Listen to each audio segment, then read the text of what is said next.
A'udzubillahi minasyaitonirrajim. Bismillahirrahmanirrahim. Assalamualaikum warahmatullahi wabarakatuh. Saudara, pada pertemuan yang kedua, sesi kedua ini kita akan lanjutkan tentang kesaksian. Kuliah akidah akhlak kita akan lanjutkan pada sesi yang kedua ini, pertemuan yang kedua. Kita membahas tentang kesaksian atau syahadatain. Nah, pada kesaksian ini kalau kita kaji secara lurus dan konsekuen ya, kesaksian bahwa Allah itu Maha Esa, Allah itu Maha Tunggal, Allah itu Maha Agung, Maha Sempurna. Kemudian Rasulullah SAW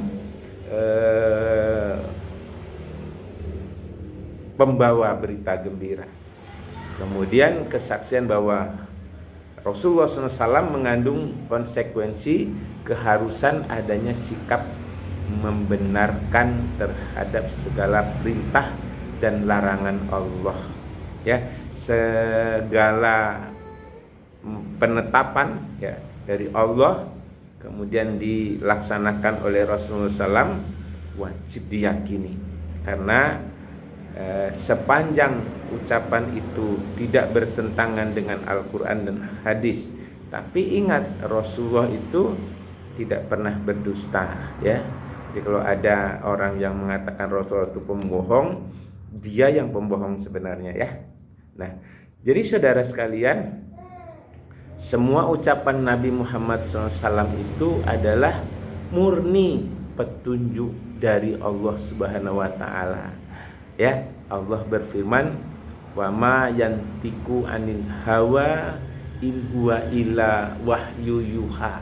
Jadi apa yang Rasulullah ucapkan itu ya benar-benar dari Allah ya. Wa ma yantiku anil hawa in huwa illa wahyu yuha. Dan tidaklah yang diucapkannya itu, yaitu Al-Quran, menurut kemauan hawa nafsunya.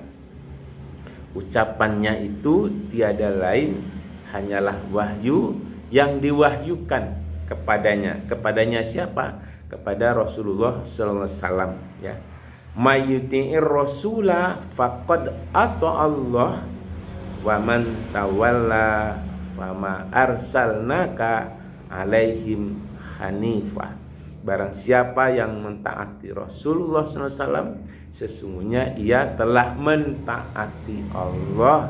Dan barang siapa yang berpaling dari ketaatan kepada Rasulnya, maka kami tidak mengutusmu untuk menjadi pemelihara bagi mereka. Ya, saudara, Al-Quran surat An-Nisa surat keempat ayat 80. Yang tadi surat An-Najm ya, wa yantiku anil hawa in huwa illa wahyu yuha. Quran surat An-Najm atau surat yang ke-53 ayat 3 dan 4. Saudara sekalian, kesaksian terhadap risalah Nabi ya, kesaksian terhadap risalah Nabi Muhammad SAW mengandung konsekuensi yang harus meyakini kebenaran dari segala-galanya yang keluar dari lisan Rasul, semuanya harus diyakini. Oleh karena itu, maka wajiblah iman terhadap ya apa yang diucapkan Rasul dengan melaksanakan kewajiban apa? Kewajiban sholat, kewajiban zakat, kewajiban haji, kewajiban puasa. Ya kan? Nah, kewajiban puasa. Kemudian kewajiban apa lagi? Kewajiban terhadap hitungan yang pasti dari rakaat yang sholat, rakaat sholat. Jangan salah kalau sholat itu asal-asalan, tidak ada pedomannya. Jadi ada hitungannya yang pasti. Zuhur 4 pasti, asar 4 pasti, ya, maghrib 4 pasti, isya 4 pasti, subuh 2 pasti. Tidak boleh ditambah, tidak boleh dikurangi. Itu hitungan yang pasti. Kemudian kewajiban meyakini rahasia yang dikandung di dalam ibadah haji bagi yang naik haji atau umroh. Ya, kewajiban meyakini rahasia yang ada waktu kita melaksanakan ibadah haji maupun umroh.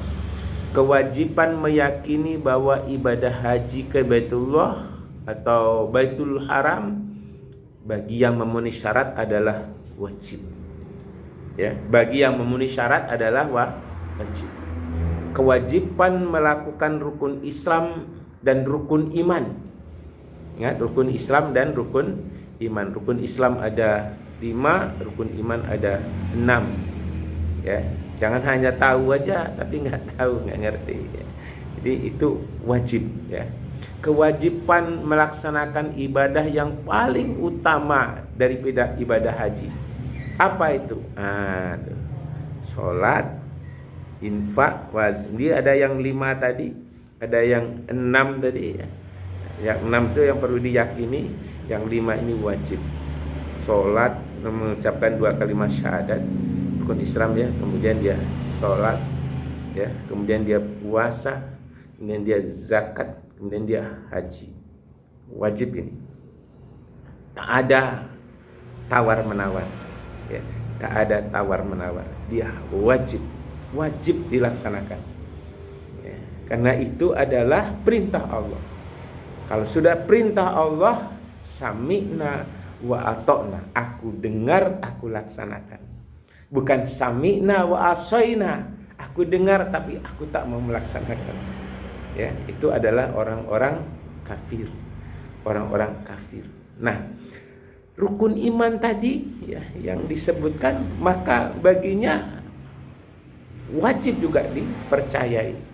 Amantu billah, iman kepada Allah, wa malaikati, para malaikat-malaikat, wa kutubi, kepada rasul-rasul. Diiman kepada Allah utama, pada malaikat utama. Ada malaikat, ada bangsa jin, ada bangsa ruh, ada benda-benda, ada benda nyata, ada benda yang tidak nyata. Benda yang nyata, bumi, langit yang kita lihat sekarang ini nyata. Ada benda yang tidak nyata, yaitu dia alam malaikat. Allah lah jelas, tapi Allah menciptakan yang tidak nyata. Tidak bisa pakai alat, tidak bisa pakai teropong, yaitu para alam malaikat dan alam jin, alam ruh. Ya, cuman kita disuruh percaya iman kepada malaikat, tidak beriman kepada bangsa jin. Bangsa jin cukup bahwa iblis, setan, bangsa jin itu ada. Ya. Tapi kita wajib iman kepada malaikat. Karena malaikat pembawa kebaikan, sedangkan bangsa jin atau bangsa iblis, bangsa syaitan laknatullah, membawa kepada jalan kesesatan. Nah, dalam arkanul iman juga harus dilaksanakan itu. Artinya apa? Ya, wajib iman itu misalnya iman terhadap barang-barang yang memang diperintahkan. Tapi harus menghindari apa? Menghindari apa saja yang diharamkan. Ya, menghindari apa saja yang diharapkan, menghindari riba, menghindari minuman keras, menghindari taruhan judi miras, berzina, mencuri, ya, madat, ya, atau candu, ngomong yang tidak baik, apalagi mengupat, mencela, mencaci maki. Kadang-kadang dia tidak sadar, ya, mengupat, dikit-dikit mengupat, kepleset mengupat, jadi kebiasaan. Ini yang tidak boleh dalam Islam. Tapi yang bagusnya dengan ucapan yang baik. Lupa, astagfirullahaladzim. Kepleset, astagfirullahaladzim. Ya kan? Mau marah, astagfirullahaladzim. Emosi apapun, istighfar, astagfirullahaladzim. Itu baru namanya iman. Baru dikatakan seorang beriman yang seperti itu. Jadi kebiasaan astagfirullahaladzim. Mau makan bismillah, selesai makan alhamdulillah. Semua urusan, apapun urusannya yang baik-baik, diawali dengan bismillah, diakhiri dengan alhamdulillahirabbil alamin. Wajib pula beriman bahwa ada ancaman, ya. Tapi bukan berarti termasuk arkanul iman tadi. Tapi harus percaya bahwa di dunia ini akan ada ancaman, ada siksa, ya, ada larangan-larangan.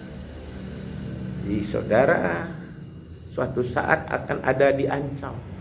Misalnya saudara kuliah, saudara tidak mengikutinya dengan sungguh-sungguh, kemudian tidak merekamnya di dalam pikiran, maka diancam untuk diulang kembali kuliahnya, ya.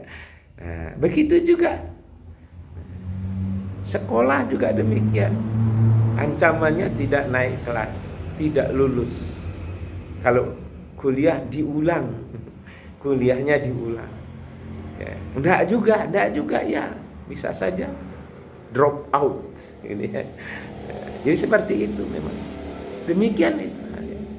Saudara-saudara, akidah melalui syahadatain merupakan kalimat yang paling besar, kalimat yang paling bermanfaat di dunia dan akhirat. Ini kalimatnya sederhana tapi sangat bermanfaat. Orang yang dilimpahkan kalimat syahadatain oleh Allah mesti mengetahui nikmat tersebut, bahwa itu tadi adalah nikmat. Lalu ia mesti berusaha menjaga dan memelihara secara terus menerus. Jadi kalau kita sudah mengucapkan 2 kalimat syahadat, ya, kita harus dipelihara, kita harus pelihara ucapan itu sampai akhir hayat. Makanya kita disuruh sholat minimal 9 kali, ya, minimal 9 kali mengucapkan 2 kalimat syahadat dengan cara sholat. Nah, ya, dengan cara sholat. Saudara, kalau syahadatain itu kemudian dicampuri dengan maksiat, ya, nah, wah ini berbahaya. Maka syahadatainnya bisa batal, ya. Nah, bisa batal, ya. Buah dari iman dapat menjauhkan diri dan berakhlak mulia kalau memang benar-benar tadi dengan syahadatain. Tapi kalau dia iman tapi tidak juga bisa menjauhkan diri dari akhlak yang buruk, berarti dia imannya belum sempurna, ya. Nah, buah iman menjauhkan akhlak buruk dan maksiat yang berupa lawan keduanya. Kata Rasulullah SAW, seorang penzina tidak akan berzina jika ia adalah seorang mukmin. Dia tidak akan berzina kalau dia seorang mukmin. Dia tidak akan minum minuman keras kalau dia seorang mukmin. Dia tidak akan mencuri kalau dia seorang mukmin yang sejati. Ya, saya ulangi, dia tidak akan mencuri, tidak akan mengambil hak orang kalau dia benar-benar beriman dan imannya itu iman sejati. Tapi kalau hanya di lidah saja, ya bisa saja sendal orang diambil, sepatu orang diambil, ya, pena orang diambil, handphone kawannya diambil, karena di dalam hatinya belum sempurna imannya. Kalimah asyhadu alla ilaha illallah wa asyhadu anna muhammadar rasulullah itu belum sempurna di sini. Nah, belum sempurna. Kedua kalimah asyhadu alla ilaha illallah wa asyhadu anna muhammadar rasulullah atau syahadat itu pengaruhnya sangat besar sebetulnya dalam membersihkan jiwa, ya, sangat besar. Ia dapat meluruskan akhlak, akhlak yang bengkok-bengkok diluruskan. Itu yang disebut dengan akhlakul karimah, akhlak mulia. Nah, lawannya akhlakul mazmumah, akhlak yang tercela. Nah, jadi akhlakul karimah, akhlak yang mulia, akhlakul mazmumah, akhlak yang tercela. Nah, di dua kalimat syahadat itu bisa membersihkan jiwa kita. Ya, kalimat tadi dapat meluruskan akhlak, ya. Kemudian memperkuat ikatan sosial. Gimana ikatan sosialnya? Ya membantu orang. Tidak bisa membantu dengan uang, harta benda. Membantu dengan tenaga.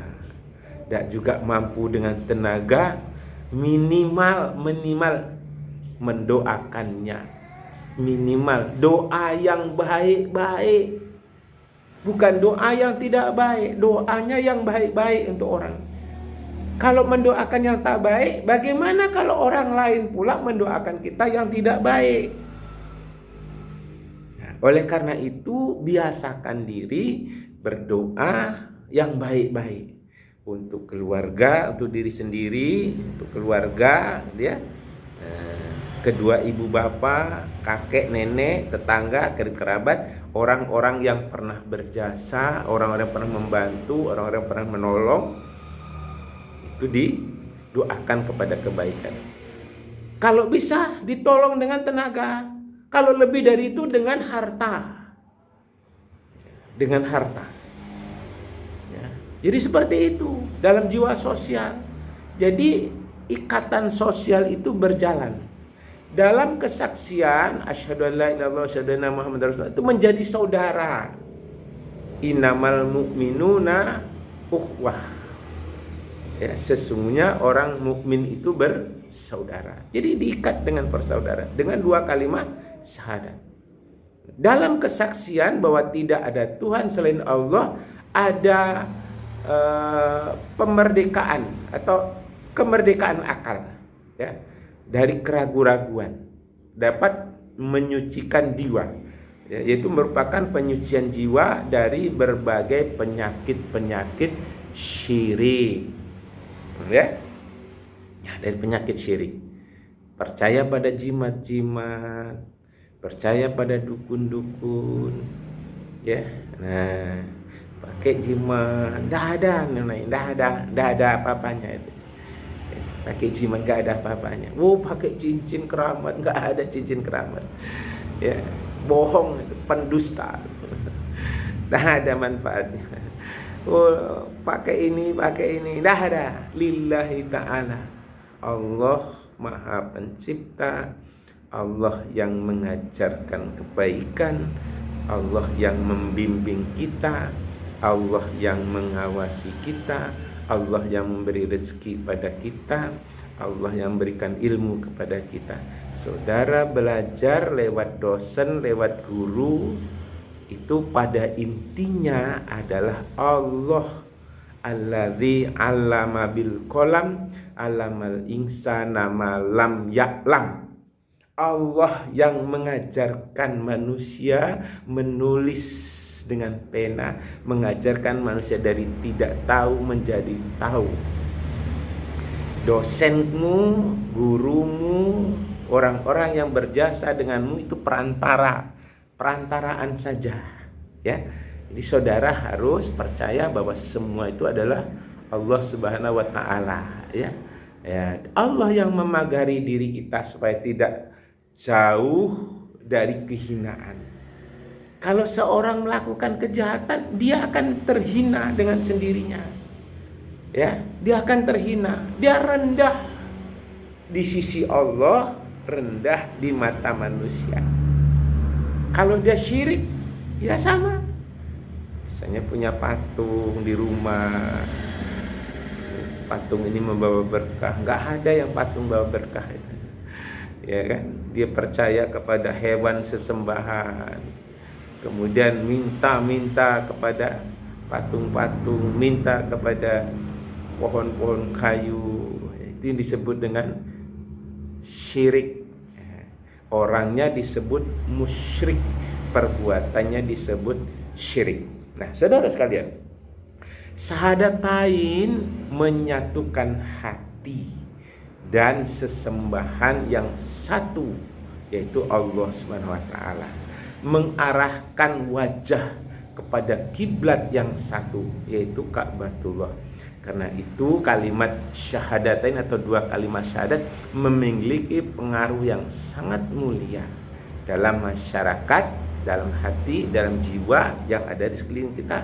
Itu sangat besar pengaruhnya, yaitu mempersatukan umat manusia, ya, mempersatukan umat manusia untuk bekerja sama melakukan kebaikan-kebaikan, saling membantu dalam kebaikan-kebaikan, saling membantu dalam sosial, saling membantu dalam belajar, saling membantu dalam mencapai kemenangan, saling membantu dalam mencapai kejayaan, saling membantu dalam menyelesaikan kuliah misalnya, saling membantu dalam mencari rezeki dengan rezeki yang halal, saling membantu keluarga, saling membantu tetangga, saling membantu teman kiri kanan dan sebagainya. Itu yang perlu. Dalam kesaksian bahwa Muhammad adalah utusan Allah, iman terhadap Rasulnya, kitab-kitabnya, kemudian seluruh arkanul iman, mereka memperkuat akhlakul karimah, ya, perbaikan jiwa, teladan baik dalam keseluruhan hidup.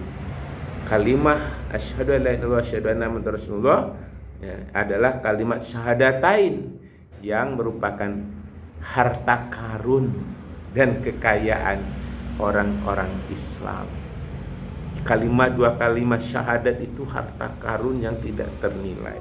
Makanya perlu dijaga. Harus wajib dijaga. Dijaga setiap saat. Begitu masuk waktu sholat zuhur, tinggalkan semua pekerjaan, pergilah ke masjid, sholat zuhur berjemaah. Bagi perempuan boleh di rumah. Begitu masuk langsung segera tinggalkan semua pekerjaan. Tinggalkan. Tidak ada yang lebih berharga di dunia ini kecuali sholat tepat waktu. Nah, sampai ada tulisan, emang gajimu berapa sampai kamu sanggup meninggalkan sholat?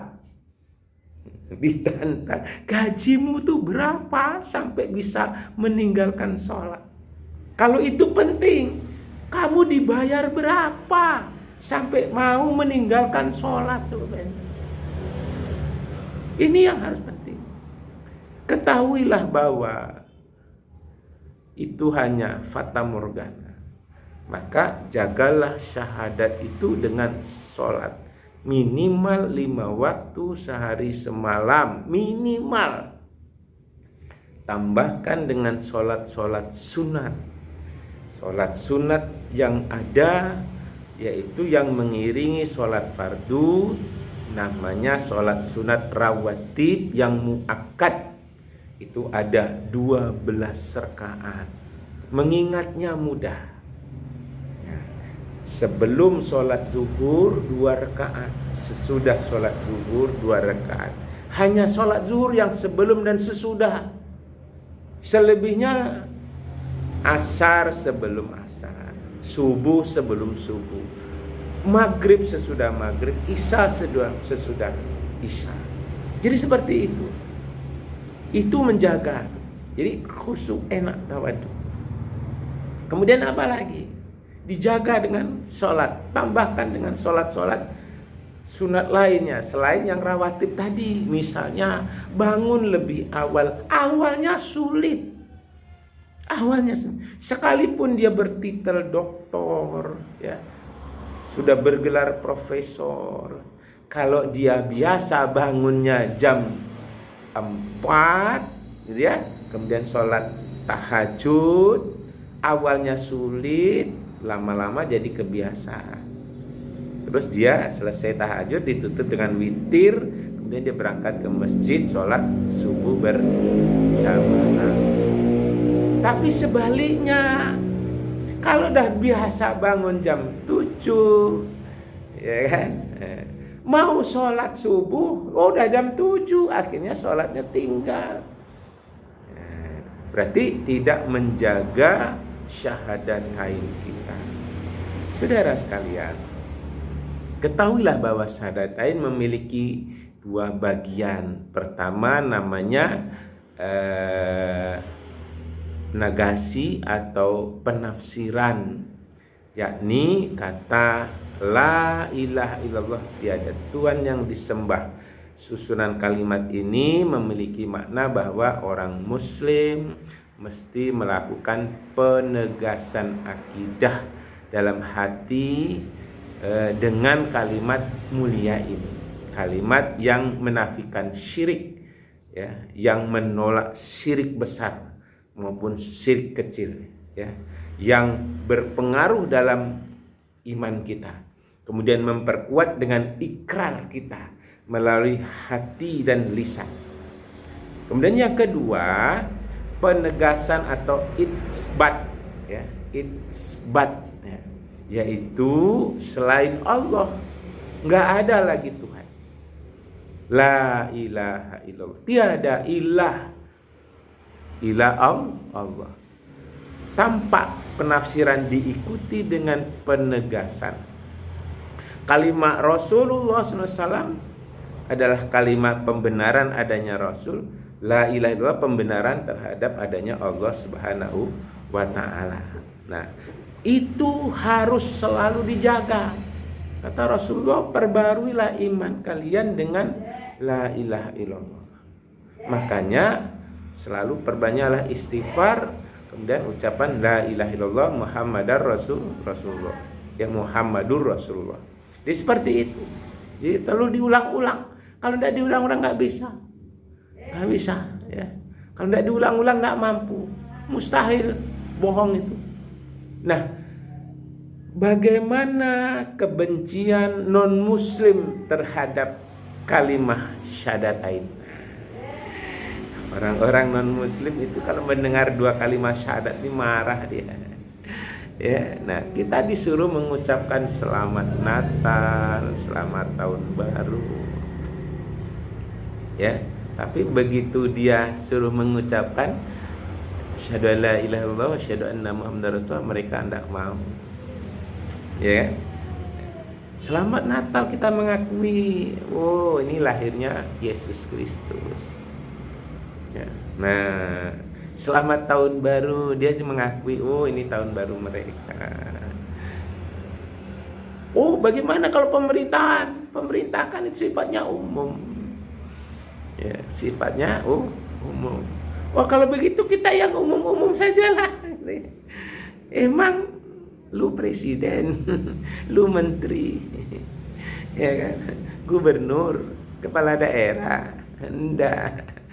Kita ini seorang manusia biasa, sama. Rasulullah aja seorang presiden kok, seorang rasul. Tidak ada mengucapkan itu. Ya. Oleh karena itu, saudara, pertegas ini ya. Orang yang paling kafir di dunia ini adalah orang yang sombong sebetulnya. Orang yang sombong. Kenapa? Kenapa dia sombong? Karena terbenam dalam ketidakpercayaan adanya Allah. Walaupun dalam hati dia berkata yang menciptakan langit Allah, yang menciptakan bumi Allah, ya, dia mengakui itu. Tapi karena dia sombong, iblis itu kan sombong. Iblis itu pernah melihat surga, pernah berada di surga, tapi dikeluarkan oleh Allah Subhanahu wa taala karena sombong. Dikeluarkan oleh Allah dari surga karena sombong. Ya, takbur istilahnya ya. Ya, takbur, sombong. Ya, takabur, sombong. Ya. Kemudian apa? Orang-orang non muslim itu tenggelam dalam gelap keingkaran, ya, yang dicetak dalam hati dan kening mereka sendiri dengan cap kesengsaraan dan kekafiran. Seperti orang-orang komunis misalnya. Orang yang tidak merasa cukup dengan menafikan pencipta. Kemudian mengingkari para rasul yang membawa kebenaran. Mereka juga melakukan agresi dan penyerangan yang menjatuhkan orang-orang muslim yang memimpin negara, menenggelamkan dalam kekufuran dan kekejian, menuduh agama dengan kata-kata yang menyepelekan lah. Islam radikal, Islam rasis, ya kan, Islam teroris, dengan kata-kata keji, menuduh agama dengan kata-kata. Kemudian apalagi banyak lagi yang lain, ya, yang serta merta bertengger dalam hati nuraninya ini. Saudara sekalian, tatkala orang-orang Yahudi datang kepada Nabi SAW, kemudian dikatakan kepada mereka, apa yang kalian sembah? Mereka berkata, kami menyembah Allah, ya, kami menyembah Allah Al-Aziz, Allah yang Maha Esa. Maka dikatakan kepada mereka, ambillah oleh kalian arah kiri. Kemudian datang orang-orang Nasrani, dikatakan kepada mereka, apa yang kalian sembah? Mereka berkata, kami menyembah Allah. Tapi ada lagi di sana tambah masih dikatakan kepada mereka, ambillah oleh kalian ke arah kiri. Kemudian datang lagi orang musyrik, dikatakan kepada mereka, tiada Tuhan selain Allah. Mereka masih bersikap sombong. Kemudian dikatakan lagi pada mereka, tiada Tuhan selain Allah. Mereka tetap bersikap sombong. Maka tempatnya di sebelah kiri. Saudara sekalian, orang mukmin haram sombong. Apa yang disombongkan sama dia? Kekayaan sementara aja, ya. Jabatan sebentar saja, ya.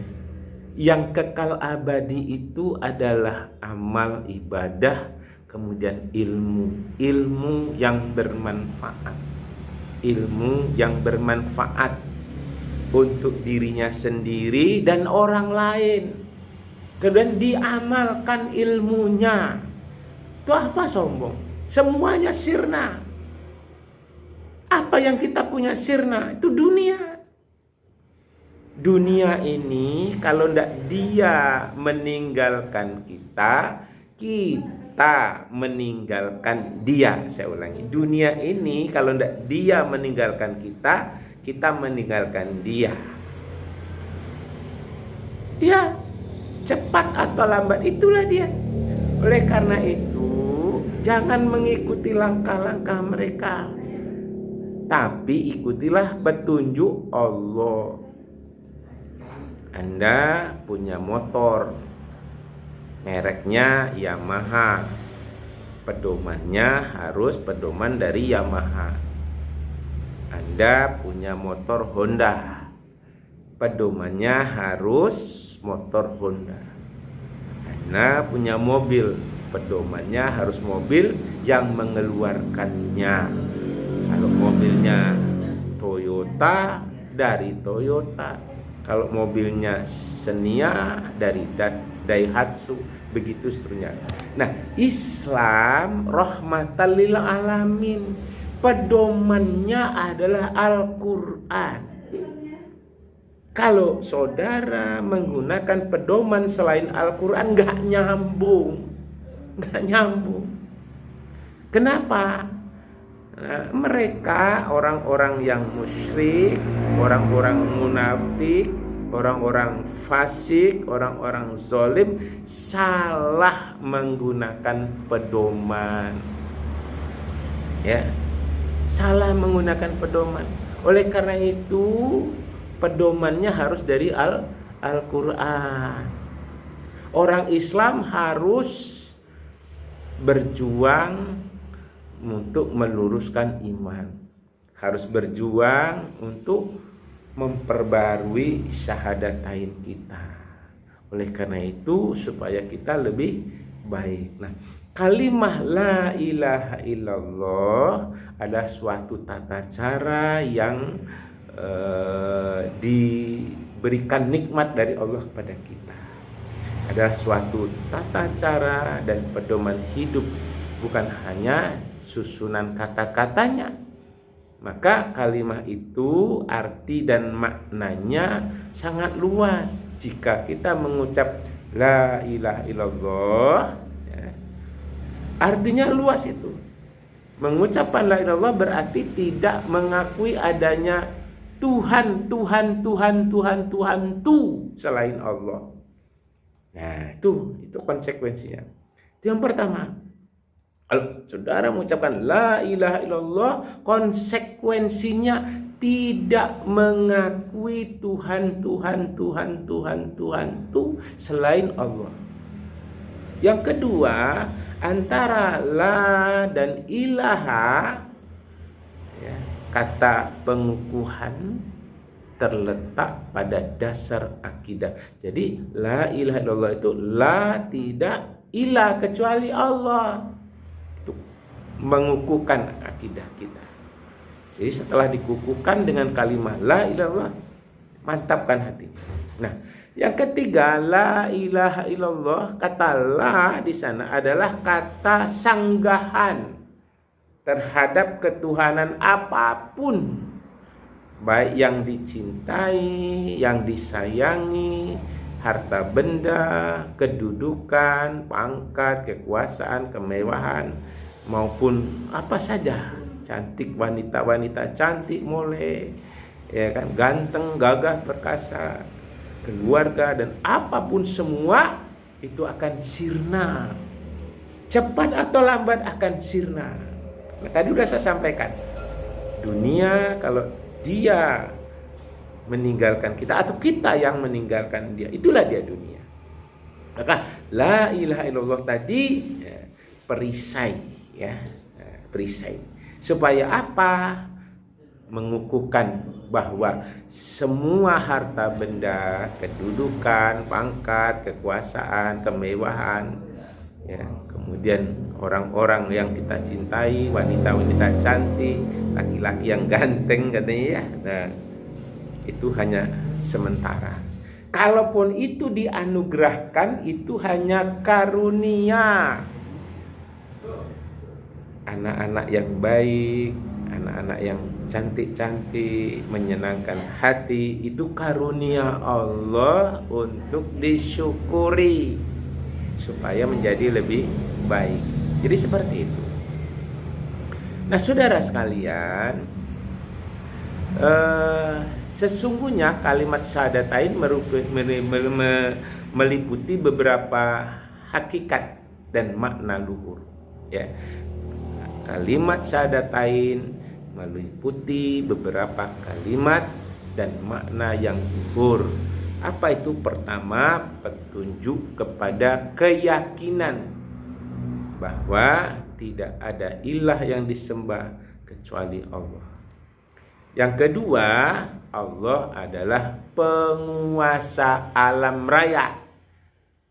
Seluruh alam raya ini adalah milik Allah. Yang membuat akal manusia tiada kuasa untuk menyelaminya seluruhnya. Pakai alat secanggih apapun tidak akan mampu. Jadi tak akan mampu dia.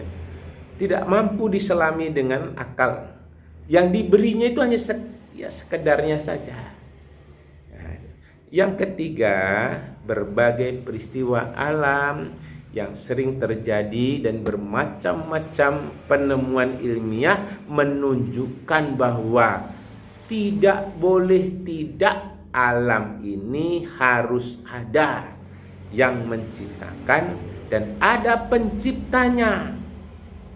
Makanya disuruh kita membuat penelitian ilmiah, ya, membuat karya ilmiah, menuliskan ilmu.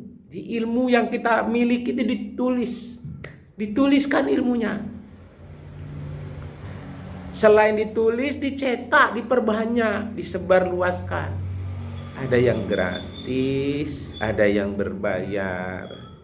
Kalau membeli buku itu sebenarnya hakikatnya hanya ongkos cetak. Nah, yang mengarang itu lillahi ta'ala, mengharapkan ridho Allah. Jadi seperti itu.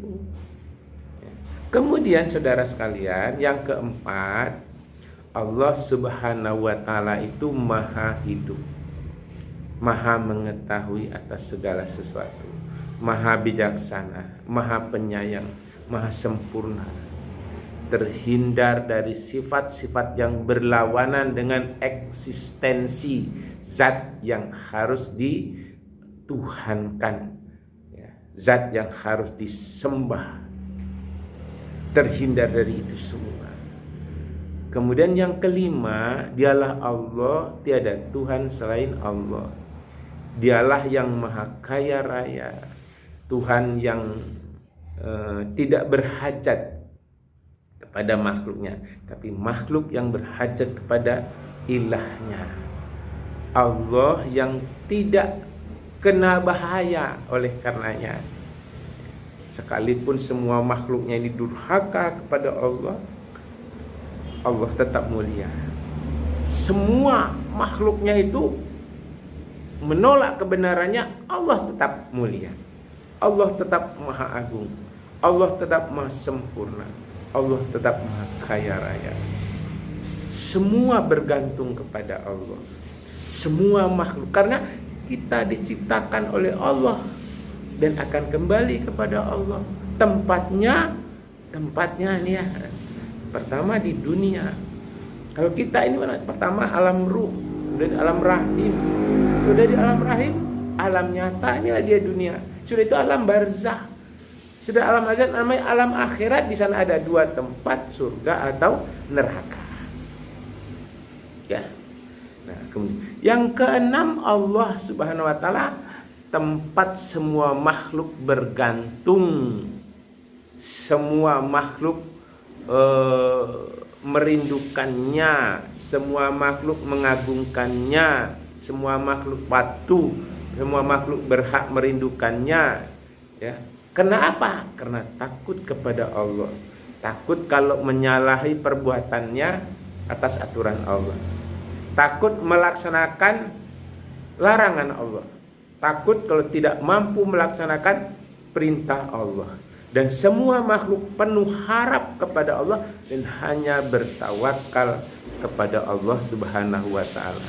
Dan yang terakhir, Allah maha tinggi, sesuatu pengakuan yang tulus bahwa Allah adalah Tuhan yang maha agung. Kami adalah makhluk dan Allah adalah zat yang maha agung, maha pencipta. Ini saja dulu, insya Allah nanti kita lanjutkan pada sesi yang ketiga. Fa'tabiru lil absar alakum tattaqun.